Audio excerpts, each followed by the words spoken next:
Bruce Willis has traded in his Los Angeles private eyes license temporarily for a New York City policeman's badge in his new film. It's an action-adventure called Die Hard. And as he promised last time he was on today, he stopped by this morning to tell us about it. You look good. Good morning. How you doing? You all right? Yeah, good, very good. Talk to me about John McClane, who is the cop you play in Die Hard. Is he a lot different than David Addison? Oh, he's much different than David Addison. I don't think he has anything similar to, David at all. John McClane's kind of the guy that would, I think, want to stay in the back of the crowd.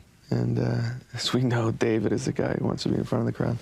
He's really an ordinary guy.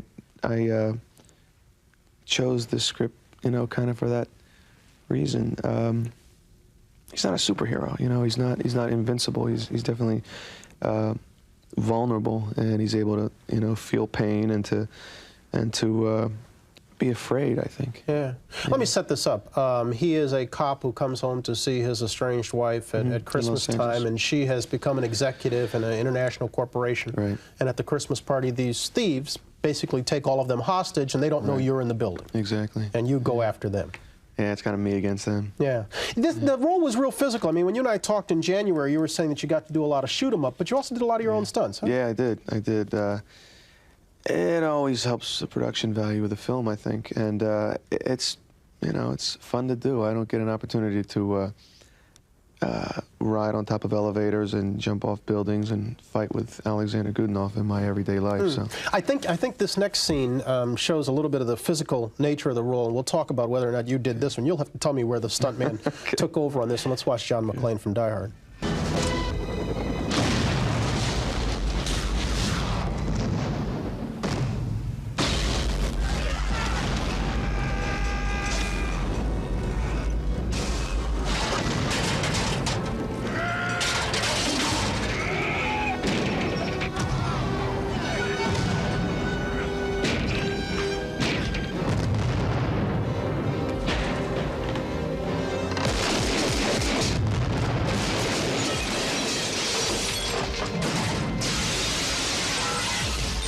So part of that was you, but not the stuff that's hanging actually from over the side of the building. You actually did do the leap with the explosion behind. I jumped about 30 feet off of a building into an airbag while they blew this 60-foot ball of flame behind me. Why? The professional in you say you wanted to do that? Or? I wanted to do it. I had never done anything like that. I think after we did this stunt, I may have had some second thoughts about it, but it was pretty exciting. Does it bother you that this film is going to be compared to all of Stallone's and all of Schwarzenegger's and all of Norris's efforts? Not really. I think it's inevitable. It's an action film. I think what makes our film different is that it's an adventure too. I mean, and it's also it's about people I think the audience can relate to. It's not these aren't larger than life characters. These are for the most part ordinary people. Yeah, I think in this next scene we see some of that, and we also see an unusual feature of this film for the lead man, which is you play most of it alone. Yeah. In this particular one, you've been obviously hurt by the thieves, and you decide to pass a message on to your wife. Right. Tell her that that she's the best thing that ever happened to a bum like me. She's heard me say I love you 1,000 times. She never heard me say I'm sorry. And I want you to tell her that, Al. I want you to tell her that John said that he was sorry. Okay? You got that, man? Yeah, I got it, John. But you can tell her that yourself. You just watch your ass and you'll make it out of there. You hear me? Well, I guess that's up to the man upstairs. You had nobody to play off of. Is that to your liking? Yeah, it was a very different way of working for me. I spent a lot more time working in my imagination, which I think allowed me to find things that I wouldn't normally have gotten to. I had to imagine all those guys out there. The other cop, my wife, the bad guys. Yeah. It all had to kind of come from. You also reportedly got $5 million for doing this film. Reportedly. To which Alan Ladd Jr., who's the chairman of MGM, said, and I quote, "This throws the business way out of whack." How's that strike you? I'd like to ask Alan Ladd how much money he made last year. I don't think he'd tell you. I don't think it's anybody's business how much money I make. And if I and if I upset Alan Ladd Jr.'s apple cart, then that's showbiz, Alan. What can I do, Bryant? I didn't put a gun to anybody's head. Fox paid me what they thought I was worth to them. You come back tomorrow, we'll talk a little bit about the business aspect of it. Great. Thanks, Bruce. We're going to come back in just a moment. There's more ahead on Today, right after this. Bruce Willis is with us for a second morning in a row while the writer's strike has shut down moonlighting. He's busy promoting his new film, Die Hard. Do you like doing this stuff? I mean, getting out and about and saying, hey, go see the film, and it's terrific. Well, it's a lot easier to talk about a film that you're proud of. I've never really felt too comfortable talking about myself, though, and I get asked a lot of questions about my personal life. This film depends a great deal on you, plain and simple. I mean, which is why we talked about the number that they paid you, but which is why they paid you a big number. How closely will you be watching the turnstile count? I don't know. It's not really up to me. When the film gets to to this stage, there are a lot of other people who pay attention to that, and unless you really read the Hollywood trades, it's hard to keep up with that kind of stuff. I guess the reason I ask it is because I'm wondering how you view it as an accurate gauge of either your popularity or your Hollywood quote-unquote clout.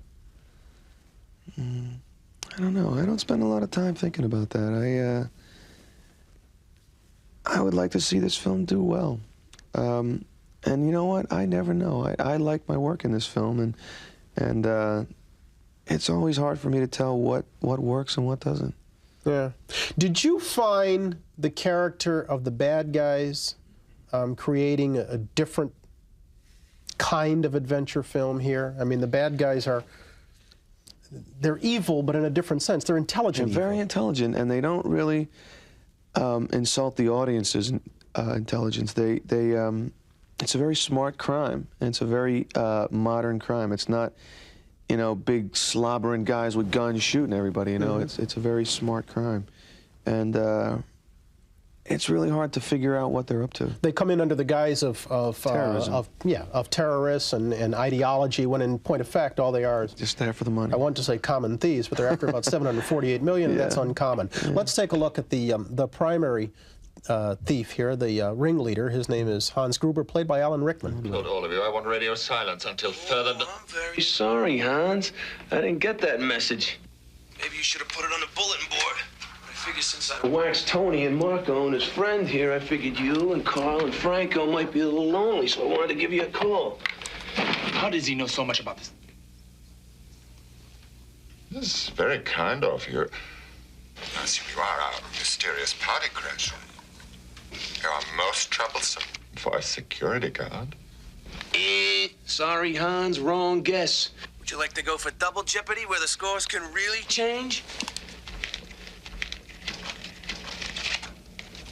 These are very bad for you. Who are you, then? Just the fly in the ointment, Hans. The monkey in the wrench. The pain in the... In 1986, Glenn Caron, who was your boss on Moonlighting, said the public's only seen 10% of your acting talent. How far up to potential are you now?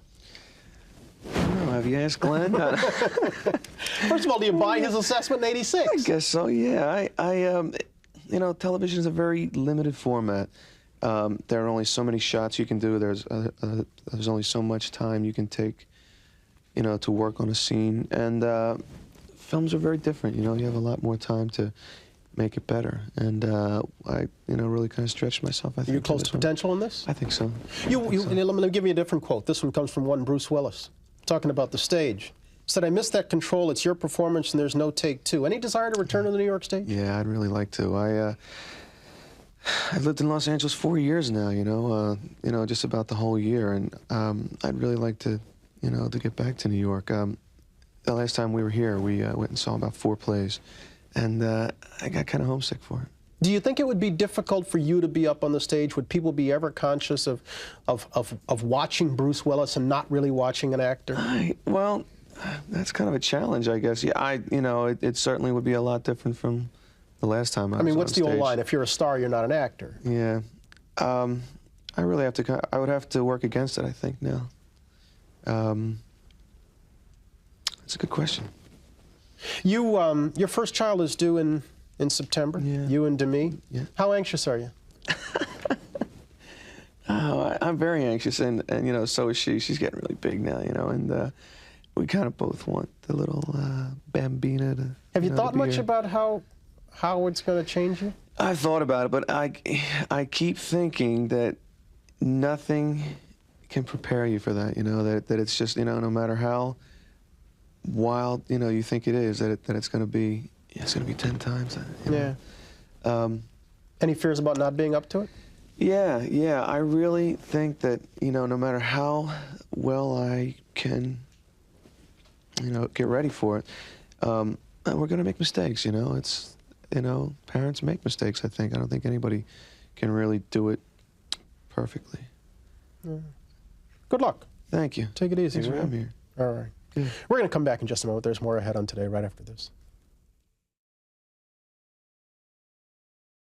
Hey, thanks for watching. And don't forget, you can catch the Today Show every morning on NBC or take Today when you're on the go. Just follow the Today podcast on Apple Podcasts, Spotify, or wherever you listen.